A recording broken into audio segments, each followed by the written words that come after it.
Leader of the Official Opposition. Over the last week, there's been a lot of discussion in this House on carbon pricing, and in essence, the whole debate boils down to just how much the Premier and this government is willing to invest in fighting climate change. The bad news for islanders and for our island is that the answer to that question is nowhere near enough. This government says that islanders must have a choice. They can either have full carbon rebates put directly in their wallets in the amounts of hundreds of dollars, or they can have robust climate programs, but they cannot have both.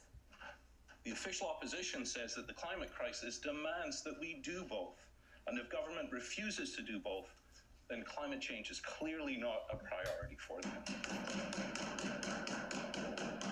This government has no problem spending an extra $17 million on paving a couple of years ago, and yet it balks the moment that we suggest that islanders should get hundreds of dollars more back in rebates while still funding green programs that we support, things like EV incentives and heat pump programs.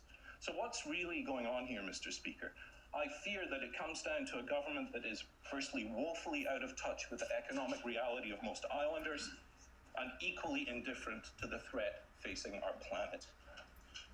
Perhaps most shocking, Mr. Speaker, was when the Minister of Finance, who is of course tasked with managing public funds, islanders' money, questioned what use $800 in carbon rebates would be to an islander making minimum wage. Well, let me spell it out. It would help pay rent, it would buy groceries, it would make car payments, it would pay for transit passes, it would allow islanders to choose for themselves how best they spend their money, what they need to do with it to get by, and how they can best reduce their carbon footprint.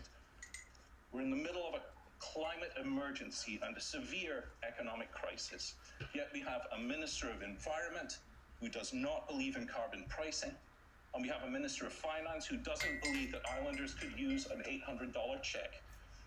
And I think we have islanders who increasingly believe that this government is not capable of doing its job. Thank you, Mr. Speaker.